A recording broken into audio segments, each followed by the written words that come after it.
Dear students, so welcome all in yet another class of mathematics. We are doing matrices और matrices में हमने इसका introduction किया था, टाइप्स ऑफ matrices पढ़े थे। तो हमने कहा था कि इसके बाद जो एक एक्सरसाइज आता है matrices का सिंपल सा एक एक्सरसाइज वो कर देंगे। तो दिस इज एक्सरसाइज 3.1। हम इसमें से कुछ क्वेश्चंस करेंगे, कुछ आपके लिए रखेंगे, ठीक है। So without wasting any time we just directly go for a blank sheet here. तो हमारा जो एक्सरसाइज जो है, एक्सरसाइज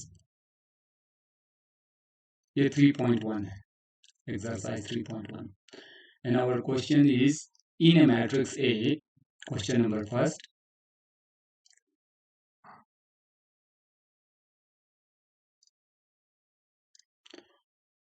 एक मैट्रिक्स ए दिया है आपको और इस मैट्रिक्स के कुछ एलिमेंट्स हैं 2, 5, 19, -7, 35 -2, 35 -2, 5/2 एंड 12। थर्ड रो में है √3, 1, -5 और 17। ये मैट्रिक्स आपको दिया गया है और आपसे पूछा है इसमें the order of the matrix. आपको इस मैट्रिक्स का ऑर्डर बताना है। तो ऑर्डर किसको कहा था? कितने रोज हैं और कितने कॉलम्स है, उनका प्रोडक्ट लिखना है आपको, ठीक है। तो इसका जो पहला पार्ट आपसे पूछा है order of the matrix, order of the matrix. तो ऑर्डर ऑफ द मैट्रिक्स यहां पर है number of rows. Matrix is equal to number of rows. इसमें कितने रोज हैं? ये एक रो हो गया, ये दूसरा रो हो गया इसका, और ये तीसरा रो हो गया, ठीक है। तो ये 3 रोज है इनटू कितने कॉलम्स है? ये इसका पहला कॉलम है, ये दूसरा कॉलम है, ये तीसरा कॉलम है और ये इसका चौथा कॉलम। तो ये जो मैट्रिक्स यहाँ पर दिया गया है इसका ऑर्डर जो है वो 3:4 है। हमें पूछा गया है इसका सेकंड पार्ट जो है कि नंबर ऑफ एलिमेंट्स कितने हैं, इसमें इसके अंदर कितने एलिमेंट्स मौजूद हैं। तो वो तो डायरेक्टली हो गया 3:4 ऑर्डर का है, तो 3:4 इज इक्वल टू 12 एलिमेंट्स। इसमें कितने एलिमेंट्स होंगे? 12 एलिमेंट्स होंगे, ठीक है। और थर्ड क्वेश्चन पूछा है आपसे right the elements A13 A21, हम यही दो लिखेंगे, बाकी आपको आएगा A31 ये लिखना है आपको और A21 ये लिखना है। कुछ और भी दिए हैं वो आप लिखेंगे। तो इस मैट्रिक्स में जो ऊपर मैट्रिक्स दिया हुआ है इसमें A31 के पोजीशन पर कौन सा नंबर बैठा हुआ है। तो हमने कहा था यहाँ पर जो पहला जो सफिक्स होता है वो रो को रिप्रेजेंट करता है और जो दूसरा जो है वो कॉलम को रिप्रेजेंट करता है। तो हमें तीसरे रो और पहले कॉलम में देखना है कौन सा एलिमेंट है। तो ये रहा फर्स्ट रो, ये सेकंड रो और ये थर्ड रो हो गया। और इसमें पहला कॉलम हो गया ये इसका, यहाँ से गिनना है आपको। तो यहाँ पर तो √3 बैठा है, तो A31 के पोजीशन पर √3 बैठा है। सेकंडली यहाँ पर A21 यानी दूसरे रो और पहले कॉलम में कौन बैठा है, तो दूसरा रो ये यहाँ पर और पहला कॉलम ये हो गया यहाँ पर, ठीक है। तो ये जो 35 जो है वो A21 के पोजीशन पर बैठा है। तो ये रहा हमारा क्वेश्चन, ठीक है। ये पहला क्वेश्चन था आपका। इफ ए मैट्रिक्स है, सेकंड क्वेश्चन पूछा है, क्वेश्चन नंबर 2 पूछा है आपसे। इफ ए मैट्रिक्स है 24 एलिमेंट्स, एक मैट्रिक्स है आपके पास ए और इसके अंदर जो है नंबर ऑफ एलिमेंट जो है, नंबर ऑफ एलिमेंट्स वो 24 दिए हैं, 24 एलिमेंट्स। आपसे पूछा है what are the possible orders it can have. तो अगर इसके अंदर टोटल 24 एलिमेंट बैठे हैं तो आपसे ये पूछा है कि इसके जो पॉसिबल ऑर्डर जो है वो क्या क्या हो सकते हैं। तो इसका जो पॉसिबल ऑर्डर जो होगा 24 एलिमेंट्स का पॉसिबल ऑर्डर्स जो है वो हो सकता है कि ये 24 के 24 एलिमेंट एक ही रो में आए और एक ही रो में आए, तो उसके बाद 24 रोज बनेंगे और इसका सिर्फ एक ही कॉलम बनेगा उस वक्त। ठीक है। और दूसरा ये हो सकता है कि इसमें सिर्फ एक ही रो पाया जाए और 24 के 24 एलिमेंट जो है वो कॉलम में भी आ सकता है, तो 1:24 का ऑर्डर। दो रोज और 12 कॉलम में भी हम इसको एक्सप्रेस कर सकते हैं, या 12 रोज और 2 कॉलम्स में इसको रिप्रेजेंट कर सकते हैं। थर्डली, हम इसको 3 और 8 में हम इसको डिस्ट्रीब्यूट कर सकते हैं, या 8 रोज और 3 कॉलम्स में हम इसको रख सकते हैं। 4 रोज और 6 कॉलम में रख सकते हैं, या 6 रोज और 4 कॉलम में हम इसको अरेंज कर सकते हैं। तो ये कुछ पॉसिबल ऑर्डर्स है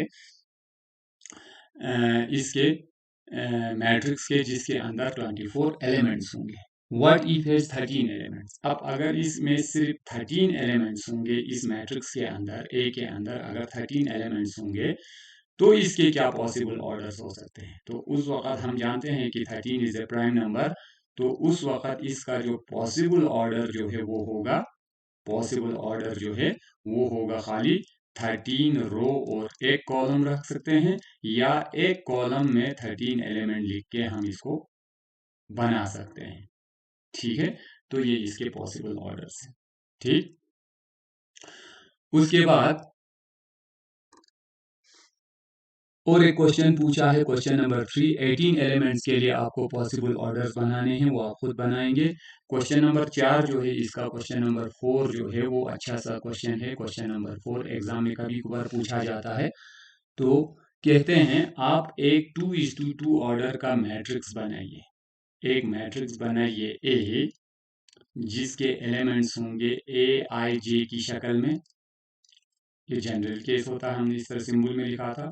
लेकिन इस मैट्रिक्स का जो ऑर्डर जो है वो 2:2 होना चाहिए। तो अगर मैं इसका जनरल फॉर्म लिखना चाहूं, तो इस मैट्रिक्स का जो जनरल फॉर्म जो है वो कुछ इस टाइप का होगा: A11, A12, A21, A22। ये इसका जनरल फॉर्म होगा। अब मुझे कहा गया है कि इस मैट्रिक्स के ये जो एलिमेंट जो हैं, ए आई जे कोई भी एलिमेंट उठाएंगे, तो ये जो एलिमेंट निकालने के लिए आपको जो इन्होंने क्वेश्चन दिया है वो दिया है I plus J whole square divided by 2। Whole square divided by 2, यानी आप इस फार्मूले से, इस रूल के जरिए आप इसके एलिमेंट्स को मालूम करेंगे। ठीक है। तो हम निकालेंगे सबसे पहला A11 निकालेंगे। A11, तो यहाँ पर i की जगह पर जो है 1 आया और j की जगह पर 1 आया। तो A11 बराबर होगा i plus j 1 plus 1 whole square divided by 2, which is further equal to, ये हो गया 1 plus 1 2 square, 4/2 is equal to 2। 2 1 2 2 2 4। ठीक है। सिमिलरली अगर आप A12 दूसरा एलिमेंट निकालना चाहते हैं, तो ये हो गया i plus J whole square divided by 2, क्योंकि इस रूल के तहत हमें एलिमेंट निकालने हैं। तो ये बराबर हो गया 2 plus 1 3, 9 divided by 2। Similarly A13 जो है, सॉरी A13 तो नहीं, मेरे पास A21 है यहाँ पर। A21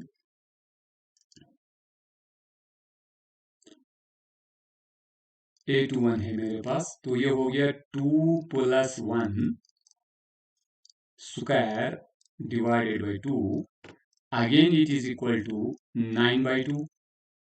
एंड लास्टली A22 मालूम करना है, और वो बराबर होगा 2 plus 2 square divided by 2, which is further equal to 4 square 16 divided by 2, and this is equal to 8। this is equal to 8। तो इस तरह आपका जो रिक्वायर्ड मैट्रिक्स होगा, therefore रिक्वायर्ड मैट्रिक्स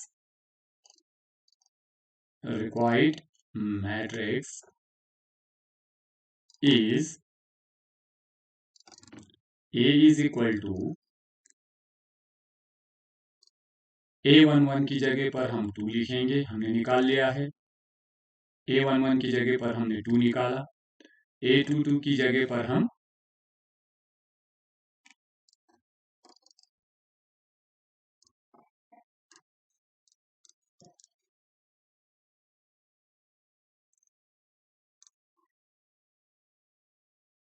a22 की जगह पर यहाँ पर आया था 9/2।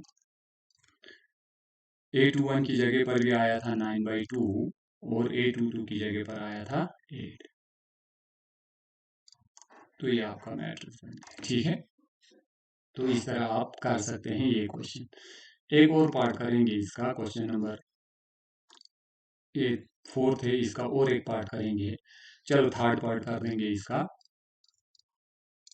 इसमें कहते हैं ए आई जे मालूम करने के लिए जो इन्होंने हमें क्वेश्चन दिया है वो दिया है i+2j² i+2j² डिवाइडेड बाई 2, ये क्वेश्चन दिया है। तो सबसे पहले a11 मालूम करेंगे। ऑर्डर 2 और 2:2 का चाहिए, तो a11 मालूम करेंगे तो वो बराबर होगा 1 + 2 × 1 होल स्क्वायर डिवाइडेड बाई 2। क्योंकि 2 1 2 + 1 = 3, 9/2 इसका पहला एलिमेंट आ गया। a12 मालूम करेंगे, रो 1 कॉलम 2 का एलिमेंट, तो ये होगा 1 + 2 × 2 डिवाइडेड बाई 2 और ऊपर वाले नंबर का स्क्वायर है। 2 2 are 4, 4 + 1 5, 5² = 25 डिवाइडेड बाई 2। a21 मालूम करेंगे, थर्ड एलिमेंट, तो ये होगा 2 + 2 × 1 divided by 2 square.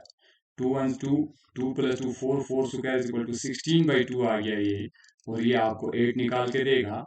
And finally जो लास्ट एलिमेंट a22 जो है वो बराबर होगा 2 + 2 × 2 डिवाइडेड बाई 2 और ऊपर वाले नंबर का square.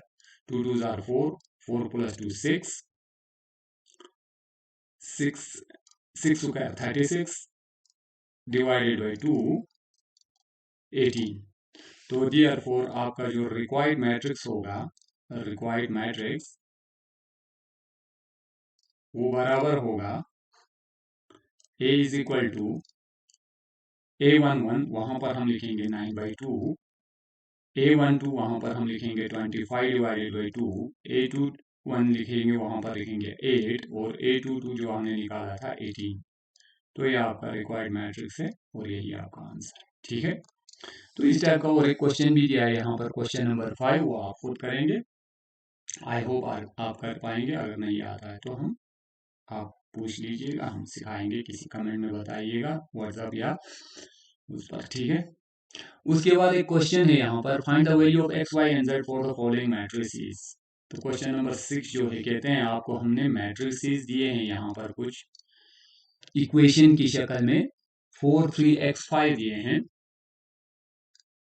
4 3 x 5 is equal to YZ15, YZ15।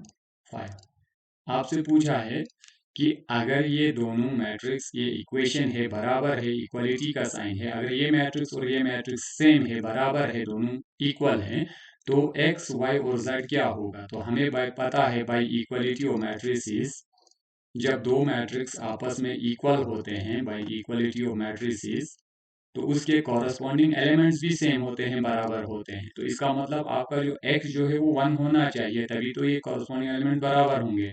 x is equal to 1।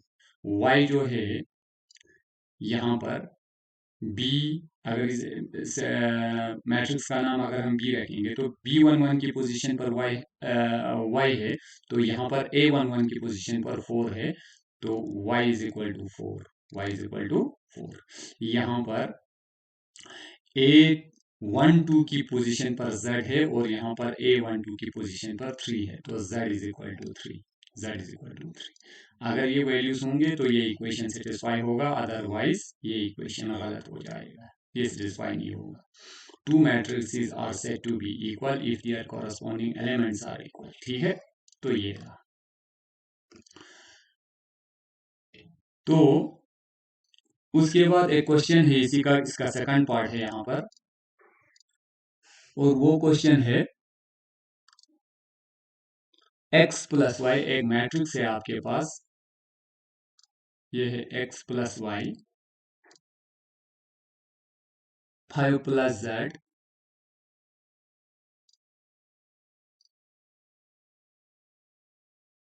2 और एक्स वाई, 2 और एक्स वाई, ये आपका मैट्रिक्स है। कहते हैं ये बराबर है इस मैट्रिक्स के 6 2 5 8 के, 6 2 5 8 के। और आपसे पूछा है कि इस, अगर ये दो मैट्रिक्स जो है ऑर्डर सेम है दोनों का, 2:2 2:2, ये मैट्रिक्स इक्वल हैं आपस में, तो ये फिर एक्स वाई और जेड जो है वो क्या होगा। तो again by equality of matrices,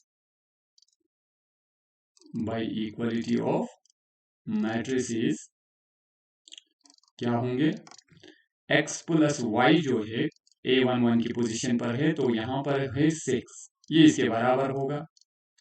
5 plus Z जो है वो बराबर होगा 5 के कॉरस्पॉन्डिंग एलिमेंट्स, और थर्डली एक्स वाई जो है वो बराबर होगा 8 के। अब हम साइमल्टेनियसली इनको हल करेंगे, तो यहां से तो आपको z का वैल्यू मिल रहा है, z is equal to 0, z is equal to 0, 5 minus 5 is equal to 0। तो आपका z जब तक 0 ना हो, नहीं होगा, ये दो मैट्रिक्स बराबर नहीं हो सकते हैं। सिमिलरली आगे x और y चाहिए, तो हम यहां से linear equation in two variable type का हम इसको सॉल्व करेंगे। x इज इक्वल टू, इसका नाम रखिए फर्स्ट, इसका नाम रखिए सेकंड, और इसका नाम रखिए थर्ड। ठीक है, तो from first x is equal to 6 minus y, हम इसको सब्स्टिट्यूट कर देंगे, substituting x is equal to 6 minus y in third, third में सब्स्टिट्यूट कर देंगे। ठीक है, थर्ड में y की जगह पर 6 माइनस वाई सब्स्टिट्यूट करने पर आपको आ गया 6 minus y into y is equal to 8। इसको सॉल्व करेंगे तो ये आ गया y into y, y square minus 6y plus 8 is equal to 0। ये क्वाड्रेटिक इक्वेशन बन गया। तो ये बन गया y square minus 4y minus 2y plus 8, हम स्प्लिट कर रहे हैं, स्प्लिटिंग मिडिल टर्म, ठीक है, is equal to 0, which is further equal to, तो ये आ गया y into y minus 4 minus 2 into y minus 4 is equal to 0, which implies y minus 4 y minus 2 is equal to 0, which implies y is equal to plus 4 होगा या plus 2 होगा। ठीक है, y का वैल्यू जो है या तो प्लस 4 होगा या तो प्लस 2 होगा। हम यहाँ पर थोड़ा ब्लैंक स्पेस है, यहाँ पर जाएंगे। तो अभी x का वैल्यू हमें पता नहीं है, तो when y is equal to 4 then x is equal to, अगर y का वैल्यू 4 होगा तो x जो है वो बराबर होगा 6 minus 4, x is equal to 2, x is equal to when y is equal to 2, आप y का वैल्यू 2 भी सेटिस्फाई कर रहा है, तो जब y का वैल्यू 2 रखेंगे then x is equal to, जो x का वैल्यू होगा 4 होगा, क्या होगा 4। तो ये हमें चाहिए था, ये वैल्यू हमें चाहिए, y के वैल्यूज हमें निकालने के लिए कहे थे, और साथ में किसी जगह हमने z भी निकाल के रखे थे, z इज इक्वल टू 0। तो ये हमें मालूम करने थे। ठीक है, तो बहुत सिंपल से हैं, बहुत आसान से क्वेश्चन से हैं।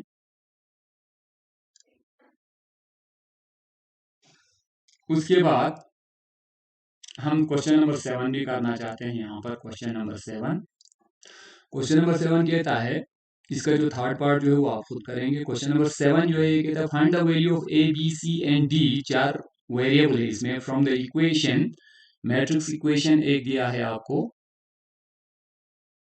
a minus B, 2a minus B, 2a plus C, 3c plus D. ठीक, और ये बराबर है -1 + 5 0 एंड 13। ये रहा आपका इक्वेशन। इस इक्वेशन से हमें ए बी सी और डी का वैल्यू चाहिए। By equality of matrices, by equality of matrices, जब मैट्रिसेस आपस में इक्वल होते हैं तो कोरस्पॉन्डिंग एलिमेंट्स बराबर होंगे। We get a minus B is equal to -1, equation number first. 2a minus B, 2a minus b is equal to 0. This is our second equation. 2a plus c, 2a plus c, 2a plus c is equal to 5. This is our equation third. And lastly, 3c plus d is equal to 13. This is our equation number 4. तो अगर आप इसको from first से यहां से करना चाहते हैं तो फ्रॉम फर्स्ट से क्या मिल रहा है, a is equal to B minus 1 हो रहा है। ठीक, सेकंड इक्वेशन में से अगर आप b का वैल्यू चाहते हैं तो b is equal to 2a है, यहाँ पर b is equal to 2a हो जाएगा, b यहाँ जाएगा तो प्लस। ठीक है, अगर इस वैल्यू को सब्स्टिट्यूट कर देंगे आप, substituting b is equal to 2a in first, इसमें यहाँ पर, या आप यहाँ भी सब्स्टिट्यूट कर सकते हैं, in first we get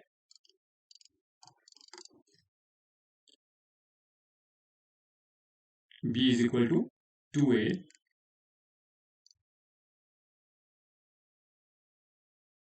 a is equal to 2a minus 1, which implies a is equal to plus 1, -1 minus a is equal to plus 1। तो एक वैल्यू मुझे मिल गया, यही चाहिए था। अब मुझे b चाहिए, यूज करेंगे हम इसको सेकंड में, यूजिंग इन सेकंड में अगर आप a का वैल्यू जो है वो 1 रखेंगे तो ये हो गया 2 1 2, b is equal to 2, b is equal to 2, ये मिल गया मुझे। फर्दर मुझे फ्रॉम थर्ड, अगर आप थर्ड में देखेंगे तो थर्ड में 2a प्लस सी है, a का वैल्यू पता है हमें 1, तो ये हो गया 2 into 1 plus C is equal to 5, which implies c is equal to 2 1 2, 5 minus 3, c का वैल्यू 3 आ गया। सब्स्टिट्यूट कर देंगे c की वैल्यू को, substituting c is equal to 3 in fourth, अगर आप फोर्थ में c का वैल्यू सब्स्टिट्यूट कर देंगे वो कितना आता है 3, 3 3 आर 9 प्लस d is equal to 13, which implies d is equal to 13 minus 9 is equal to 4। तो ये सब चाहिए था, a b c और d चाहिए थे, ये हमने निकाल दिया। ठीक है, तो ये कुछ क्वेश्चंस थे इस एक्सरसाइज के। अब इसमें कुछ ऑब्जेक्टिव्स बचते हैं, वो आप घर पर कर सकते हैं। एक ऑब्जेक्टिव है इसमें बहुत ही अच्छा है, कभी कभार पूछा जा सकता है एग्जाम में, तो वहां पर थोड़ा नजर दौड़ाएंगे हम। ये ऑब्जेक्टिव पूछा है, अगर आपके पास एक मैट्रिक्स है ए आई जे और इसका ऑर्डर है m/n का, m/n का, वो कहते हैं कि ये जो मैट्रिक्स A जो है इज ए स्क्वायर मैट्रिक्स, ये एक स्क्वायर मैट्रिक्स हो सकता है, स्क्वायर मैट्रिक्स, लेकिन कब, इफ, इन्होंने 4 ऑप्शन दिए हैं मुझे। पहला कहा है कि जब m का वैल्यू लेस देन n होगा तब ये स्क्वायर होगा। सेकंड पूछा है इन्होंने, m का वैल्यू ग्रेटर देन n होगा तब ये स्क्वायर होगा। थर्डली कहते हैं c m is equal to n, and last जो ऑप्शन जो है डी, वो कहते हैं नन ऑफ द अबव, यानी इसमें से तो कुछ भी सही नहीं है, नन ऑफ द अबव। ठीक है, अब आपको बताना है कि इसमें से कौन सा ऑप्शन सही है। तो जहां तक स्क्वायर मैट्रिक्स का सवाल है, स्क्वायर मैट्रिक्स का डिफिनीशन था, a matrix A is called a square matrix if number of rows is equal to number of columns. तो ये m जो है नंबर ऑफ रोज है और n जो है वो नंबर ऑफ कॉलम्स है। जब ये दोनों आपस में इक्वल होगा तभी जो है आपके मैट्रिक्स जो है वो स्क्वायर होगा। तो इसमें सी ऑप्शन जो है वो सही है, सी वाला option, m is equal to n। And जो इसका जो लास्ट क्वेश्चन जो है, क्वेश्चन नंबर 10, वो अच्छा क्वेश्चन है। एक मैट्रिक्स है आपके पास, ये एक मैट्रिक्स है, इसका ऑर्डर जो है इन्होंने कहा है 3:3 का है, लेकिन इसके अंदर जो एलिमेंट्स होंगे वो कहते हैं या 0 हो सकता है या 1, इसके अलावा और कोई नंबर हमें यूज नहीं करने हैं। तो सिर्फ 0 और 1 को इस्तेमाल करके आप कितने 3:3 ऑर्डर के मैट्रिक्स बना सकते हैं। जैसे कि फॉर एग्जांपल मैं आपको ये बताना चाहता हूँ, ये क्या रहा है, 0 1 0 0 1 0 0 0 0, ये एक बन गया। मैंने कौन से नंबर यूज किए यहाँ पर, खाली 0 और 1। तो कहते हैं एक तो ये बन गया, क्या और एक बन सकता है, हाँ बन सकता है, 0 0 0 1 1 1 0 0 0, ये दूसरा बन गया 3:3 ऑर्डर का। कहते हैं और कुछ बन सकता है, हाँ 0 1 0 0 1 0 0 0 1, ये और एक बन गया। तो कहते हैं इस टाइप के अगर आप बनाते जाएंगे तो कितने मैट्रिक्स बनेंगे। तो यहाँ पर हमें जो है थोड़ा बहुत पीयूसी क्लास का या 11th क्लास का एक कंसेप्ट याद करना होगा, चैप्टर याद करना होगा। उस चैप्टर का नाम था परम्यूटेशन एंड कॉम्बिनेशन। ठीक, और उसमें किसी जगह पढ़ा था fundamental principle of counting, fundamental principle of counting. ठीक, फंडामेंटल प्रिंसिपल ऑफ काउंटिंग क्या कहता था, अगर कोई इवेंट जो है m वेज में होता है, follow it by another event जो n वेज में होता है, follow it by another event जो p वेज में हो सकता है, तो इसका जो होल जो होगा वो नंबर ऑफ इवेंट्स होने का वो होता है m into n into p होता है। ठीक, अब यहाँ पर भी यही केस फॉलो होता है। ये जो फर्स्ट पोजीशन जो है यहाँ पर इस मैट्रिक्स का जो पहला पोजीशन है, इसको भरने के मेरे पास दो ऑप्शन है, मैं इधर 0 रख सकता हूँ या 1 रख सकता हूँ, तो ये हो गया 2। ठीक, जो दूसरा जगह है इसके पास भी यही ऑप्शन है, मैं इसकी जगह पर या तो 0 लिख सकता हूँ या तो 1 लिख सकता हूँ, तो ये हो गया 2। सिमिलरली थर्ड जो पोजीशन है इसको भरने के मेरे पास दो ऑप्शन है, सिमिलरली चलता जाएगा और मुझे कितने भरने हैं, 9 जगह भरने हैं। दैट मीन्स 2⁹ जो है टोटल नंबर ऑफ वेज होगा, और 2⁹ इज इक्वल टू 512 होता है। कितना होता है, 512। और इसके ऑप्शन में होना चाहिए किसी जगह 500, हाँ डी ऑप्शन है आपका। तो जो ऑब्जेक्टिव नंबर 10 है, इसका जो डी ऑप्शन जो है वो करेक्ट आंसर है, आप इसको याद रखेंगे। ठीक है, उसके बाद हम ऑपरेशन और मैट्रिक्स पर नेक्स्ट क्लास में करेंगे। ठीक है, तब तक के लिए थैंक यू वेरी मच। हम इस वीडियो को यहाँ से क्लोज करते हैं। तो जो बाकी जो नेक्स्ट जो है वो हम दूसरे क्लास में डिस्कस करेंगे।